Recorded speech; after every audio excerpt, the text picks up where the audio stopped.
We're joined now by Build One South Africa leader Mmusi Maimane. Very good evening to you, and thank you so much for joining us, Mr. Maimane. So, just to look at some of what you tabled earlier on, it's been said that South Africa faces a very tough election year, and that makes it challenging for politicians to make tough decisions that may actually upset voters. So are you saying to voters that despite political uncertainty that tends to translate into weaker economic activity, BOSA can actually deliver 2 million jobs to households?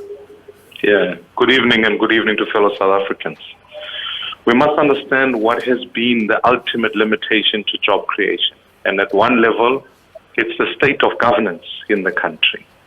South Africa has historically been able to deliver a fairly capable government that was able to keep the lights on, if you think about the period between 1994 and early 2000. And furthermore, we were able to rely on being able to have labor participate in the economy. Both those have now disappeared. So my first argument is that let's fix the politics. Let's build a capable government, because when you do that, you are able to steer economic activity. And the second is you can ensure that we can fix ESCOM, which I really believe that would be a question of the next 2 years. That's what's been an inhibitor to job creation. Fix the logistics at Transnet. And thirdly, ensure that there's a safe environment for jobs to be created.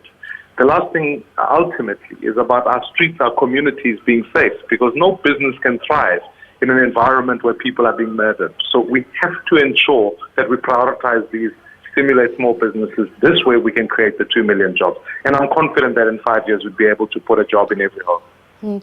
And those are the issues that you're pointing to the domestic market, the challenges we face there. What about the external shocks? I mean, South Africa is a small open economy, and whatever happens internationally does significantly affect us. Even if there is a slight decrease in fuel prices, there are other issues that are impacting on the economy. Yeah, there's no doubt about that. But what the opportunity we mustn't miss is that we find ourselves in the continent of Africa, where as much as South Africa has a population of 61 million, but by 2040, Africa will have 1.2 billion people, which means the trillion US dollar that is floating around seeking investment opportunity can only come to Africa. The second thing is, as we transition from a carbon-intensive economy to one that's environmentally sustainable, South Africa and Africa have the mineral resources to transition into the battery production cycle. And therefore, we should be maximizing the opportunities around that and attracting that investment and capital inflows into South Africa. And then the third issue is the fact that relative to international markets, I hold an absolute view that South Africa still remains, as far as the continent is concerned, relatively stable. We're not fighting wars. We have to deal with people who are not democrats. But the trajectory of infrastructure build, the median age of 23, which is the young people who are here, labor available in the continent, this is the place to invest. And I think South Africa can be a beneficiary for that if it positions itself as a gateway towards that. We're seeing economies like Kenya benefit from that. We're seeing manufacturing shift towards places like Ethiopia.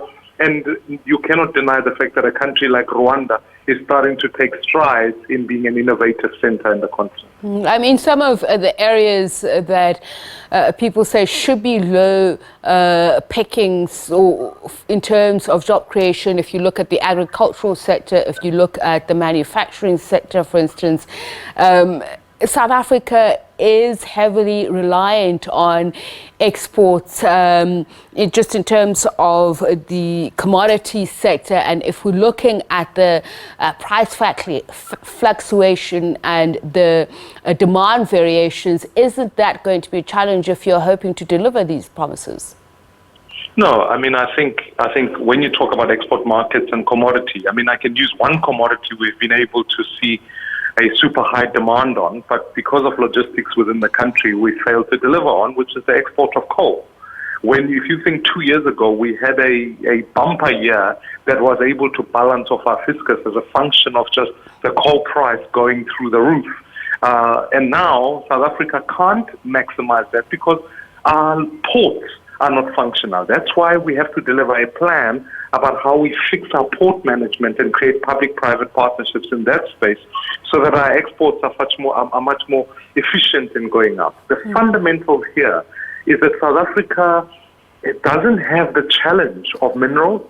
It has a challenge of governance. And that's why this election is vital if we're going to get right the notion of not only stimulating our domestic economy, but also our global standing. And so I would urge you, we fix the politics, South Africa's potential sits latent within it. And that's not just only me saying that, that's also international reports, certainly one recent, that growth by inclusion that Harvard have tabled, and many other projections suggest that South Africa has got latent potential. So where does BOSA then stand, just in terms, you're speaking about energy, the export of coal, and there have been observers who are saying if we are looking at a progressive energy mix plan, that we can't necessarily go off products like coal, that renewable energy in terms of job creation is pretty much mid to long term in the creation of jobs, that the jobs that would be created are actually temporary on the surface.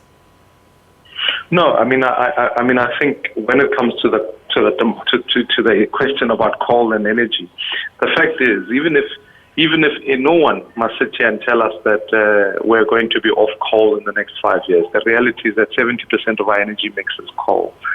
The fundamentals that we've got to get right is, as we diversify and green our energy supply, we have to introduce what is typically called build, own, operate models, so that big energy consumers, such as mining, etc., can be able to set those up. I think if we're going to fix the question of base load, SMRs, which are small modular reactors, can be able to come on board so that we stabilize base load.